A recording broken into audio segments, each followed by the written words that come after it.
Stink Chapter 2 Finger Licking Good. Stink took one lick, then another, then another. The giant jawbreaker was way too big to fit into his mouth. Slurp, he licked that jawbreaker all the way home. Sloop, he licked it all the way up to his room. Slop, he licked it while he fed Toady one-handed. He licked it while he played with his President baseball cards, including James Madison, thanks to Judy. He licked it while he did his homework one-handed. He licked it the whole time he talked to Grandma Lou on the phone, telling her all about the pajama day they were going to have in Mrs. D's class. He even licked it while he set the table for dinner, one-handed, of course. Pretty soon, his lips were green and his tongue was blue and his hands were as sticky as gum on the sneaker bottom. Hey, Judy asked at dinner, why is there a big fat sticky blue fingerprint on my plate? Oops, said Stink, licking off his fingers. Finger licking good. Stink's eating a jawbreaker for dinner, said Judy, pointing. Stink put that jawbreaker down and ate some real food, said Dad. Here, have some macaroni. This is real food, says Stink. It contains vitamins A and C and calcium. No lie.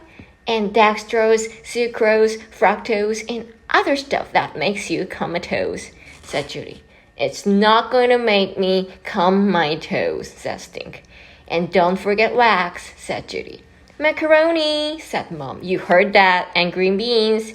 But it didn't break my jaw yet, says Stink. It didn't even stretch my mouth one bit. You already have a big mouth, said Judy. Hardy har har, says Stink. Well, it didn't set my tongue on fire yet, or make my cheeks feel like a chipmunk either. It may not break your jaw, said Judy, but all your teeth are going to fall out. For sure and absolute positive. Did you know Queen Elizabeth ate so many candies from her pockets that her teeth turned black? No lie. At least I won't have to brush them every day, says Stink. Every day Stink ate a little more and a little more of his jawbreaker. He ate it in bed first thing in the morning before he brushed his teeth. He ate it at recess in between playing HORSE with his super-duper best friend Webster. He ate it on the bus and all the way home from school. He gave a lick to Mouse, the cat. He gave a lick to Toady, the toad. He even tried giving a lick to Jaws, the Venus flytrap.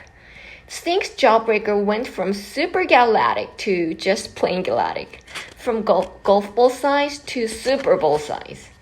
Are you still eating that thing? Asked Judy. Stink stuck out his tongue. Well, you look like a skink, said Judy. She pointed to his blue tongue. Shroop, went Stink. Stink ate his not super-galactic jawbreaker for one whole week. He ate it when it tasted like chalk. He ate it when it tasted like grapefruit. He ate it through the fiery core to the sweet sugar center. He ate it down to a marble, a teeny tiny pea. Then in one single bite, one not jaw-breaking crunch, it was Gone, gone. Stink was down in the dumps. He mopped around the house for one whole day and a night. He stomped up the stairs. He stomped down. He drew comics. Capo! He did not play with Toady once. He did not do his homework. He went outside and bounced Judy's basketball 170 times. Somebody got up on the wrong side of the bed, said Judy. If I didn't know better, I'd think you were in a mood. I can have moods too, you know. Stink kept counting. 118, 119. Is it because your jawbreaker's all gone? Asked Judy. It's because that jawbreaker lied. They should call it the world's biggest on-jawbreaker. I ate and ate that thing for one whole week, and it did not break my jaw. Not once. It didn't even make my mouth one teeny-weeny bit bigger. See? Stink clicked and clacked his teeth open and shut. Maybe that's a good thing, said Judy. I mean, if it did break your jaw for real, wouldn't you be mad? Yeah, But instead, I'm madder. Stink had an idea. A brilliant what to do when you are mad idea. Stink would write a letter, a real and true official snail mail letter.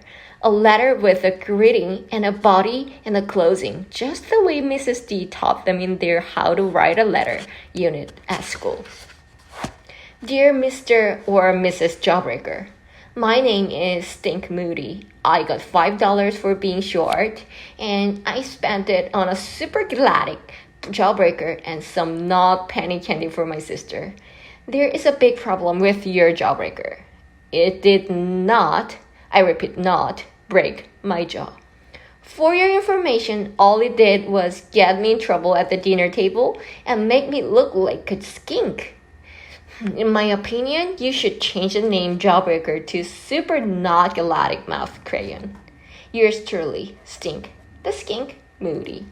P.S. It did not even break the jaw of Jaws, my sister's Venus flytrap.